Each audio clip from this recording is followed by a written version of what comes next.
Hello, lovely Eurovision fans. My name is Ewan. Joining me today is Kittens, and this is that Eurovision site. Today we are going to be discussing Vidbir 2025.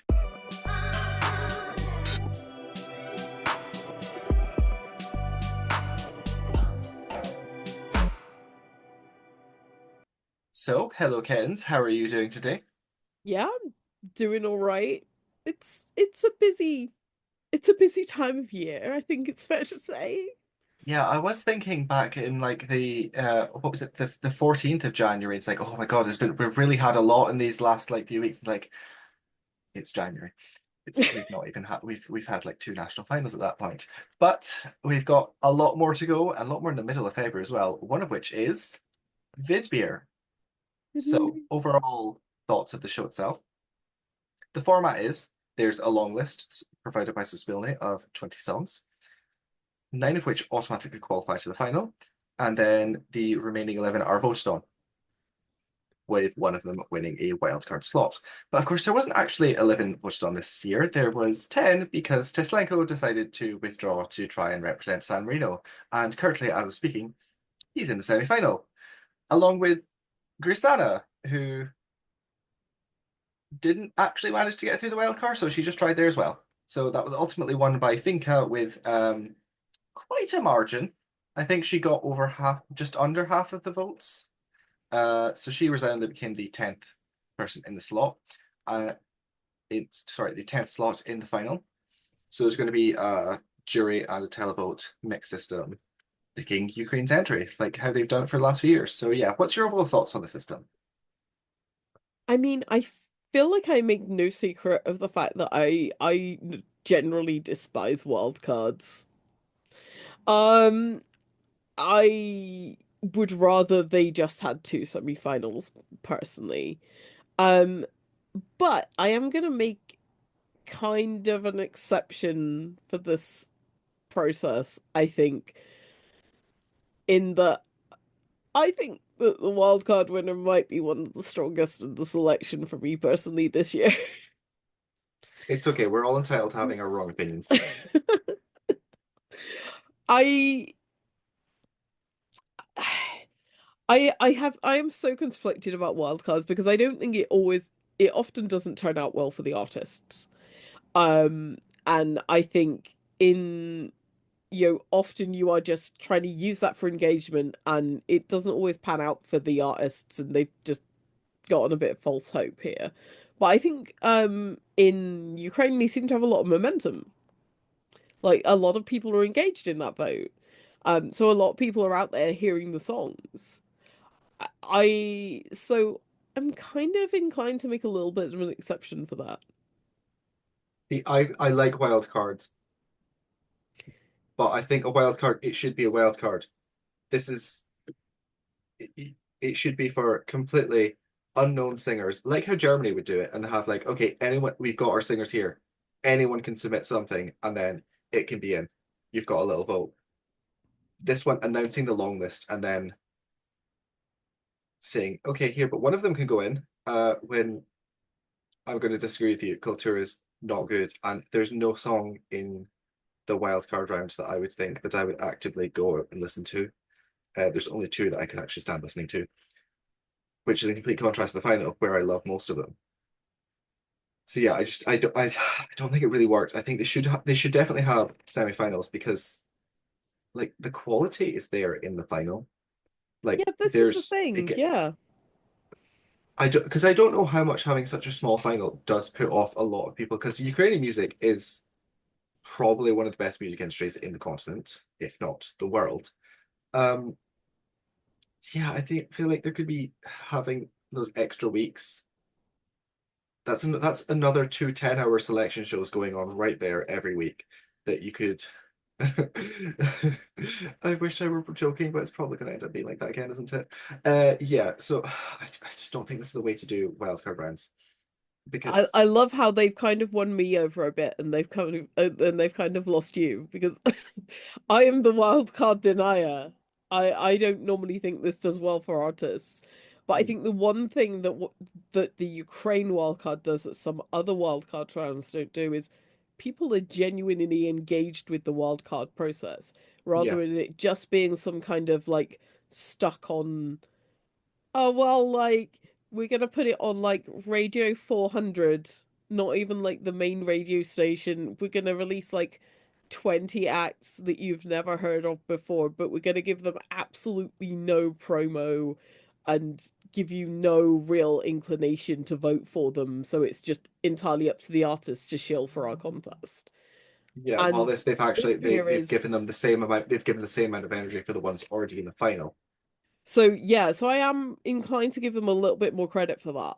Like I still I don't did know think, how I feel about wildcard rounds, but yeah, I did think it was very funny that when people saw this, like, oh my God, how are Yagdi and Finka not in the final automatically? And then the songs dropped. I mean, And I really like Finca, so I think I yeah. mm. So just one more thing about the format itself. Ukraine does things a little bit weird with their juries though, because their juries are elected. What's your thoughts on that?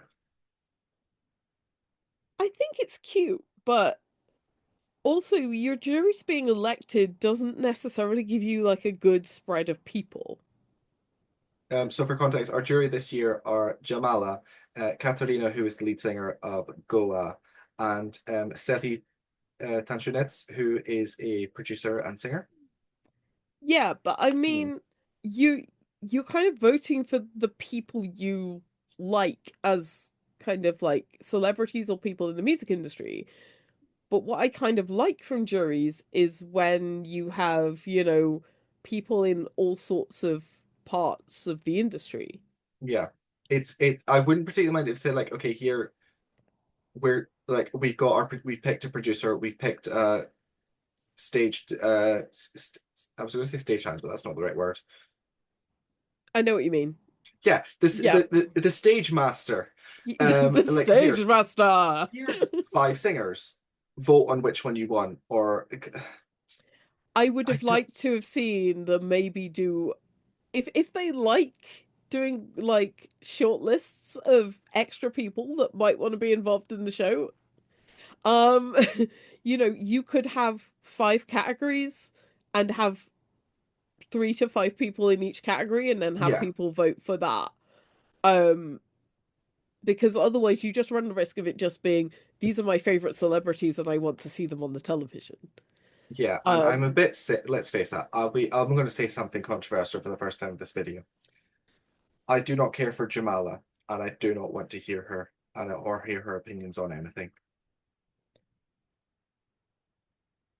I'm very neutral on that, so I'm just gonna let you have that opinion. I am not very neutral on Pavlenko. I'm very pro Katrina Pavlenko. But equally, I am not sure about this selecting the process.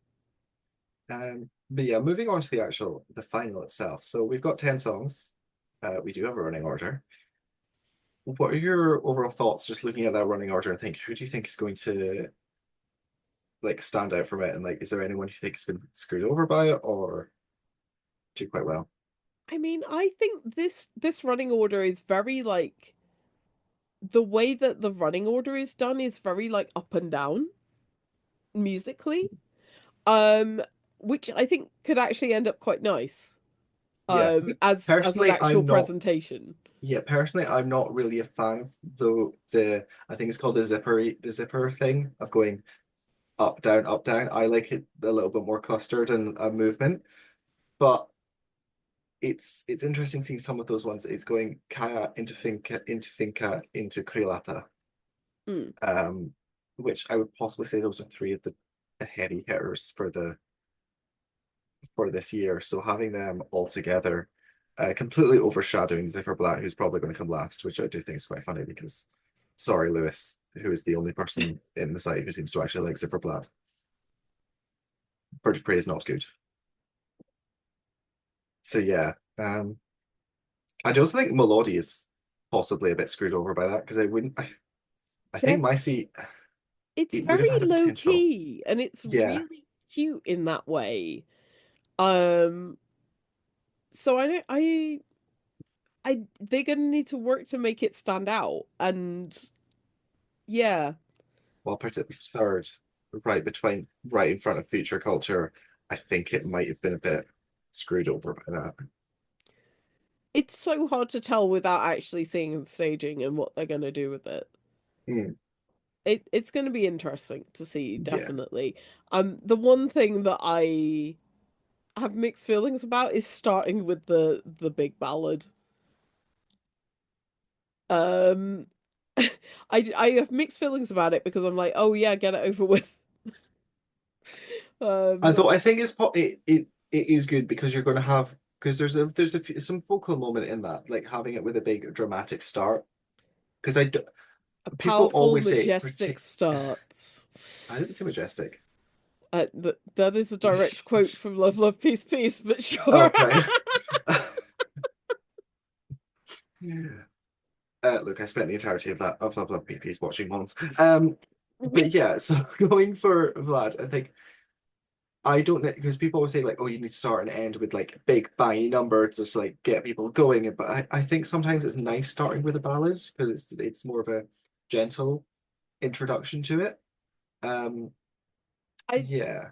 Yeah, this is why I feel very conflicted about it. Like I would rather not have a drop in the middle where it just like you're on like a high and then it just goes um but I'm a little conflicted about it because I want things to kick off with a it doesn't have to be banging beats, it just has to be drama. BPM lady says she wants high BPM for Fountain Kitchen. All right, all right. I, But I said specifically that I did not need. I do like though that they've done this running order and they've made it exciting in terms of looking at this. I don't think, okay, Kayat's going to walk this because I think listening to all the songs, it was very apparent. Kayat's probably going to walk this. But I think their main, really, you don't agree? I am conflicted. You know much more about Ukrainian music than I do, and I'm kind of inclined to go with if you think Kayat's gonna walk this, then Kayat is gonna walk this. But equally, I don't think it has quite enough impact to just go for sure. Well, I do think Kaya is one of the greatest singers in human history, without an absolute shadow of doubt. And he should have won Vidbir 2020. Um, I just needed to find a way to segue that into this thing because Kaya is genuinely one of my favorite singers of all times, and seeing him that he was in this, and when Ukraine dropped when Ukraine dropped the artist for this year, I was rather happy, as kids can probably attest to. Yeah, you were. I think you were ill as well at the time, and Ukraine's artist list dropped, and you just like were screaming, and you were Yes. just like, I feel like I'm dying, but ah. Mm. And it was also the same day as they dropped all my favorites in Lithuania, but then that's a completely different story going an entire different way. But yeah, I think Kaya is amazing, and there's so many good acts here that it's yeah, I think this film they've done it really well with the running order for this. But then so we've sort of touched on the songs and hinted at what we liked, disliked. Well, probably not hinting because I've been pretty explicit on what I dislike. But yeah, what are your favorites and least favorites? I mean, I do like Honor, but I couldn't guarantee you 100%. Like, this is gonna bite me in the ass later. That's fine. But like, part of me thinks that there are bits of it which aren't, I don't know, just aren't as good as some other songs in the selection. Um, the ones that kind of caught my ear, obviously Cultura, because I'm a sucker for a bass line, and Cultura has such a like good little bass line. It's so good, and I love all those kind of like all the references. I just feel so good in my brain. Like I can't explain it. Just all the crunchy bits of my brain just went all at once when I heard it, and I'm like, yeah, probably, and the more I listen to it as well, there's always like a little extra thing to hear, which is just really, really good. Um, See, for me, I liked the bassy bit of it, but the rest of it just felt kind of half baked. And it's that I know that Finca can do so much better. I was very disappointed with this one. That's kind of why I don't really like it. I mean, I think it might be divisive, this, because either you're probably gonna really love it, or you're just gonna not vibe with it at all. And I think it can sound kind of aggressive, I think, in a way. Like the way things cut into it are very sharp. So yeah, I don't know. It's not gonna be to everybody's taste, but I love it. Um, Beyond that, uh again, I'm gonna say these all wrong, so sorry, but Beam is really good. It's not my number one, but it's really good. Um, See, Masha I love Con it. I thought it was going to go. It was start off. It starts off meh. I thought I was not going to like it, but then it just clicks, and I cannot wait to hear that the live performance of it because I have that as my second place, and I think Abby does have the potential of doing something amazing there. Sorry, you were I think I interrupted you when you were going to say your next one. Sorry, yeah, No Time to Cry, I think is quite interesting. I don't Who's that by? Masha Kondratenko? Is that even close? Yeah. Oh, okay, fine. Uh, Apologies. We do have a habit of making fun of Kitten's pronunciations of certain things. Because I am After terrible. finding out how she pronounced C'est vous qui décidez, um, we love making fun of kittens because we're horrible people. We have a good banter culture at this site. Um, the one song that I'm fascinated by, and I have no idea how it's gonna go, but I'm just fascinated by this song, is "Waste My Time" by Future Culture.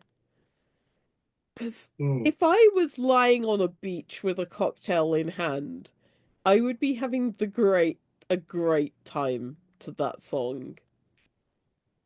I would just be like happily vibing.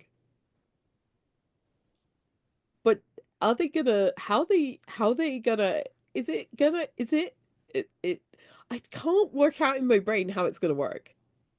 yeah. It's either going to come out hot mess or potential winner worthy performance Yeah. and nothing in between. So I'm kind of excited to see what they bring. I mean, I might be there in the first like minute just sitting there going, "What is this?" But I'm excited to see what they bring regardless. Mm. Altogether, it's going to be a very fun show, and I cannot wait for it. Make sure you have all of your energy drinks stocked because it says ignore what time it says it's going to take because random things will happen, like the entire televote system will break and then it'll run for 2 hours and then they've got to hold in a brand new show again. I can't believe that happened. It's the most Ukrainian thing to ever happen at a national final. Ukraine gonna Ukraine. Or some voting scandal. It's got to be one of those two. Like something's got to happen. I mean, considering that has there been a Vidbir for which there has not been just a fight afterwards? 2023. That was it. I think that's basically the only one that there was no drama whatsoever. Everything else just chaos. Nothing beats 2010 though, when they had to hold the selection multiple times because of disqualifications and backlash and whatnot. Yeah, I mean, I'm not a big Vidbir watcher. I don't think I've watched many editions. But equally, I I don't know. Every time I hear about Vidbir, there's always like, oh yeah, then there was drama. Oh yep, then there was drama. Oh yep, this happened, and then there was drama. And yeah, if we could have a nice drama-free year, that would be nice. No, We've screw had that. we've had enough drama in our other national selections. Can we not have any in Vidbir, please? Look, I love drama in Eurovision. Maybe not some of the drama that we've had this year because, oh God, yeah, some of those ones. But like, it's tradition, Ukrainian drama. Hmm. The- yeah. Do you want to place your bet on the variety of Ukrainian drama we're going to get this year? I think someone will mess up a staging or something will happen like that, and then someone will quit the show halfway through it. Well, you heard it here first, folks. I know these things. Let's face it, because anything can happen. It's Ukraine. But yeah, that's our thoughts on Vidbir 2025. Thank you so much for joining us today. We do also have other videos discussing before and after all of the national finals for this year. Maybe we have a really fun one about Benidorm, which was definitely not recorded right before this going up. So if you want to check that out, you can check that out. Thank you so much for joining me today, kittens. And Thank yeah, you. we don't forget to check out other things. We'll also be doing some interviews. We've got some interviews acts so far and plenty more to come. And don't forget to check us out on Facebook, Instagram, Twitter, Blue Blue Sky. Sky, Tumblr, and any other social media that you can possibly think of. Threads, that was it, where we'll be covering TikTok. the season. TikTok as well, where we will be following all of the national finals and more. Thank you so much and have a lovely day. Bye. Bye.